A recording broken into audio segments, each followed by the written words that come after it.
I dedicate this first speech to the memory of the following: Barnard Stewart, Cahill Gibbs, Bradley Smith, Michael Warburton, Emma Lovell, David Connolly,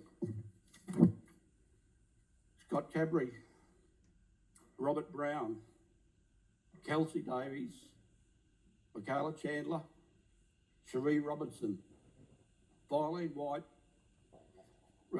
Rosemary Francides, my beloved son Matthew Field,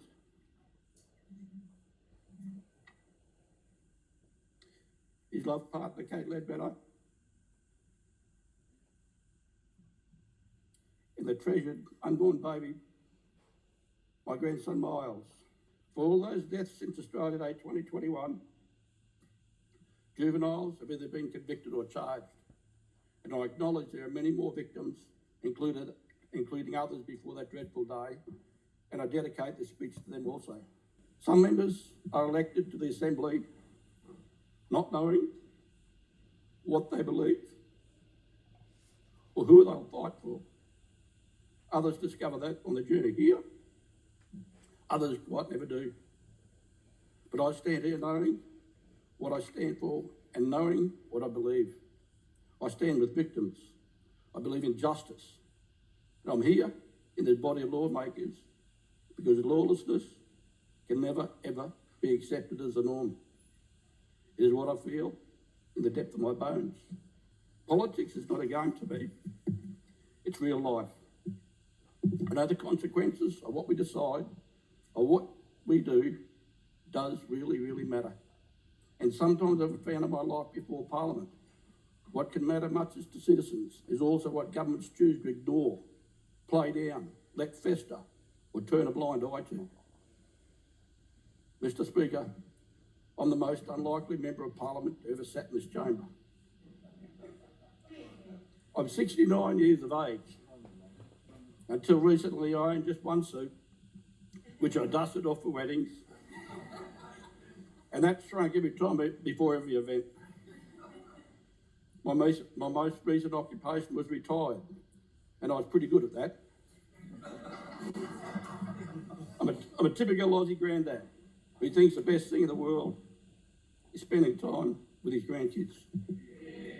But if you approached me on my 65th birthday and offered me a choice of Powerball ticket or the odds of becoming a member of Parliament, I would have picked the Powerball ticket because that was more chance of that happening. But life took a turn that most Queenslanders now know. And when my life turned, I remember the example of my mum and dad, who when facing adversity simply sought to make the best of the cards that fate had played.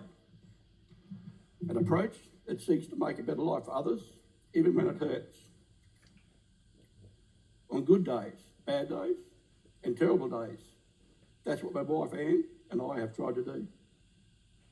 To prevent crime and lawlessness, to deliver justice, to keep our communities safe and strong, and make life better for others. That's why I'm here. Youth justice. Getting our schools and community services working better so fewer people take the wrong path. Many of these kids will benefit from early intervention programs. Unfortunately, some may not. And those who commit crimes must face them squarely. With punishment, but also gold standard rehabilitative programs, using the time behind bars to face their conscience and in turn make better choices. And I want victims in the justice system to be valued, to be consulted and to be listened to. All too often, our justice system knows how to clear the wreckage and the debris from the site of a crime, but it does not know what to do with the victims and their families. We feel as if we're the wreckage discarded on the side of the road. This must stop. I want perpetrators of crimes to understand the pain they have caused, because if they did so, it might just prompt them to change. If judges understood the importance of justice to healing, then they would deliver more appropriate sentences. For too many victims, they lose their joy and happiness when they lose their loved ones. They lose faith in Australia. To the people of Capella Bar, I want you to know I'm about justice. And justice in all its forms. and I'll do my best not to let the good people of Capella down either. And I promise you that. Thank you.